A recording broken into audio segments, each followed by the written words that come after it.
Today, for the first time, we go over to the dark side. The very first step in exploring the supposed villains of Assassin's Creed games. Now, I've done a fair bit of videos trying to break down who the richest, most influential, and the most violent assassin is, amongst other things. But what many people seem to want to know, maybe even more so than about the assassins, is about the Templars. And rightfully so, because they were after all some of the most powerful men of their time. And some had ruled for decades before our favorite hooded nightmares came along and crippled their very empires. Ladies and gentlemen, we are talking about dynasties here, men and women who have left their mark on history, people who belong to some of the most prestigious or infamous families. Usually videos like this involve a ton of guesswork, but the best part about making this particular video is that many of these men were real people. How nice to be able to quantify at least some bits and make a video that could be answered with logic and proof rather than just speculation. A couple of games here and there have more than one antagonist, so I'll be placing them on separate spots because hey, when it's about the green, we gotta show some respect. Now before we begin, if you like these kind of videos, subscribe to the channel, and also it would be great if you leave a like. It's easy, it's free, help a brother from the creed. So that brings us to the mystery at hand. Who was the richest amongst the Templars or the antagonists we see in Assassin's Creed? Let's get on with the list. Number 11, Al-Mualim. Like his protege Altair, Al-Mualim is last on this list. But remember, we're talking about men who were driven by purpose, men who could care less about amassing wealth and gold. And Al-Mualim, despite being at the very top of the assassin order and having considerable amount of resources at his disposal, the man only saw true power and wanted to control the world with the apple of Eden. He surely would have had access to a lot of fun since he was the mentor of the assassins, and running an organization like that would surely require a lot of green. But I'd say most of the wealth belonged to the assassin brotherhood, not Al-Mualim directly. So the one's mentor falls to the last spot on this list. Next, number 10, Francois Thomas Germain, the silversmith / Isu reincarnation, who eventually becomes the Grandmaster of the Templars in Unity, is also fairly low on this list. He used to be a sculptor who worked for the King of France from time to time. The reason why Germain ranks above Al-Mualim is that the man was independently wealthy even before he became the Grandmaster, but once he did, he too had access to a lot of operating money, but all of that belonged to the Templar order. And since we are considering personal wealth of the antagonists of the Templars here, the money coming in through the members of the Templar order such as Latouche and Marie Antoinette will be discounted. Francois Thomas Germain can't seem to be at the top of one good list. He truly got the short end of the stick, I guess. Next, number 9, Laureano Torres, one of the main antagonists in Assassin's Creed Black Flag, was also the Grandmaster of the West Indies Templar order. Torres was born to a nobleman, Tomás de Torres and Elvira de Quadros. His father was a judge in Sevilla and was then the appointed mayor, governor and the captain general of the Merida and the Legrita, which are now a part of Venezuela. So clearly the man was born with a silver spoon. Plus he was surrounded by some of the most powerful men in the West Indies of his time, and he was also the governor of La Florida in Cuba, which is the centerpiece of the golden age of piracy, which means that although it was a high risk zone, it was also a high reward one. The man must have made a fortune, bigger one than what he already had while capturing all those pirates and confiscating their loot from all across the Caribbean, before his untimely demise at the hands of Edward Kenway, of course. But the man was 77 at the time of his death, so he had already enjoyed a long and prosperous life. Templars always seem to be doing better than the assassins. Why is that, I wonder? Next, number 8, Flavius Metellus, one of the leaders of the Order of Ancients. The Lion Flavius was a Roman general, a proconsul, which essentially means the governor of sorts, of the province of Cyrenaica and one of the closest allies of Julius Caesar. He was a mighty powerful man in his time, and although he was born to a family that had long lost most of its inheritance, Flavius took the easy road and married a wealthy Roman woman named Porcia or Estila, which not only spiked his bank balance but also allowed him to curry the favor of powerful men and rise in the ranks of the Roman army. But he isn't as ridiculously rich as some of the men on this list, but he does have enough to solidify his stance on the 8th spot. You know, it might seem low, but when you're against kings and industrialists, 8th isn't bad at all. Next, number 7, Bartholomew Roberts, the other primary antagonist in Assassin's Creed Black Flag. Roberts was a vagabond in every sense of the word. He lived life one day at a time and believed in living a short but a merry life. And more often than not, such a lifestyle does not entail a lot of wealth or possessions. He is said to be the Isu reincarnation of Aita, the brilliant scientist who built the observatory we see in Black Flag and was madly in love with Juno and wanted to be reunited with her. But the real life Bartholomew Roberts, also known as the Black Bart, is said to have been one of the deadliest pirates of his time and probably had a good bit of wealth to his name. The Assassin's Creed version was clearly looking for ways to go out with a bang, but he does seem to command a massive ship and was loading left and right, which means money was pouring in. He did die an early death and clearly didn't give a damn about what happened to his riches once he passed. But Roberts died a man with a large fortune to his name. Next, number 6, Haytham Kenway, a true gentleman amidst cutthroat bastards and murderers. Haytham too was born into a wealthy and an almost infamous family. We all know who his father was, and some consider Edward Kenway to be the richest amongst the assassins. And I gotta admit, there's some merit to that argument. He was after all a full-time pirate for nearly a decade, and he was also the leader of the British Assassin Brotherhood for a decent bit. So it's only logical that he would have left a sizable fortune to Haytham and his sister's name when he was killed. Then take into account that Haytham himself became the Templar Grandmaster of the American Order at one point and was in a position of power for decades. Clearly, money was never an issue for Kenway family, and even if we divide Edward's wealth into half and then add to that Haytham's own earnings, which would be massive because the Grandmaster must be getting paid a handsome fee, we see a man that was bathing in riches, aka Haytham Kenway. Next, number 5, Cesare Borgia. From here on out, we see people with legacy money. You know, when the name is enough to get the job done kinds. And on number 5, we see a young and fierce member of the Borgia family, Cesare. A man who knows neither fear nor fatigue. And as far as wealth goes, this man never lacked gold in his entire life. Well, okay, maybe until Ezio came along and cut off all his finances. But Cesare was no ordinary nobleman. We see how he was ruling over Rome with an iron fist, had a massive army which would take millions just to maintain, and was almost able to unify Italia under the Borgia flag. The sister-banging, father-killing son of a gun was bloody rich. Almost reminds me of a Lannister. Then again, let me jog your memory. Before there was Game of Thrones, there was Assassin's Creed Brotherhood. And they say gaming is for children. Maybe to learn how to make a few. Next, number 4, Rodrigo Borgia. At one point, Rodrigo was one of the wealthiest and most powerful men in all of Italia. He was Pope, and rumor is the man killed, bribed and blackmailed his way to the very top. And although Rodrigo took a backseat in Brotherhood, we see the cunning and ruthlessness of Borgia Sr. in Assassin's Creed 2. But why does he rank above Cesare, you might ask? After all, Cesare was a duke. The answer is Rodrigo had decades more to amass some serious coin. And if you remember, when Cesare confronts Rodrigo about how his empire was crumbled while he was away, he asks if Rodrigo will fund the agenda of the unification of Italia, which clearly tells us daddy's got money, and more so than Cesare. Well, much more in my opinion. Next, number 3, Julius Caesar. Here begins the reign of the billionaires. According to data, Julius Caesar would be worth a jaw-dropping $1 billion in 2022. That's a ton of money, more than generational corporations make. This man came from nowhere and made himself into one of the richest and most powerful men in the world. He truly left a mark on history. There is one huge detail though. If his affair with Cleopatra had ended up in marriage, Julius Caesar would have become one of the richest men to have ever lived, as Cleopatra was worth a mind-numbing $95.8 billion. That kind of money I cannot even fathom. But the affair clearly was just a mutual relationship to benefit both parties, hence Caesar never officially tied a knot with Cleopatra, and hence her wealth will remain independent of Julius. But still a billionaire and a paramount figure in history. Not bad for Mr. Caesar, huh? FYI, his adopted son, Augustus Caesar, was worth $4.6 trillion.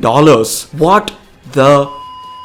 Next, number 2, shockingly we see Prince Ahmet. Or is it really shocking? Well, I don't think so, because the Ottoman Empire ranks as one of the wealthiest empires in history. It rivals and even outshines some of the heavy hitters. And in the 1500s, it was raining money for the Ottomans, because at that time Constantinople/Istanbul was ground zero for all things trade, which means they would have made millions with just taxes. But it doesn't end there, because at one point the Ottomans had captured parts of southeastern Europe, North Africa and Middle East. Although all of this was after the events of Revelations transpired, it's safe to assume that Ahmed, being one of the Ottoman princes, was bathing in gold. He ranked second because even though he was one of the many heirs, he wasn't the king. So although he'd be ridiculously wealthy, he didn't have access to most of, or rather all of the dynasty's riches. But once again, when empires are in question, the green would obviously be abundant. And now, number 1, to the surprise of absolutely no one, Crawford Starrick. The wealth and influence of Crawford Starrick is often underrated. We look at him and see just a forgotten baddie that was poorly written, but the man was a financial titan. He inherited a rather small company from his father Robert Starrick that he then grew into an empire that probably made millions if not hundreds of millions like 2 centuries back. And when we take the ever-climbing inflation into account, the man would be a bona fide multi-billionaire in 2022. Under his reign, Starrick Industries grew into 3 main subsidiary firms: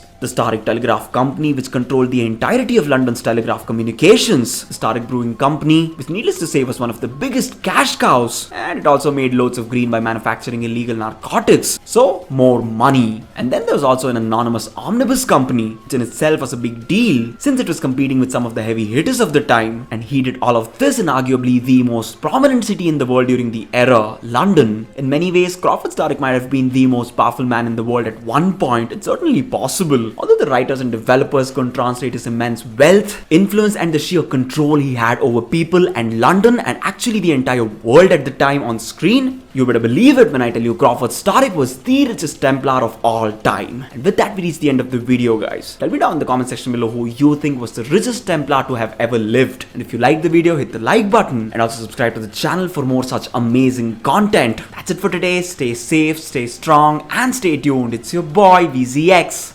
signing out.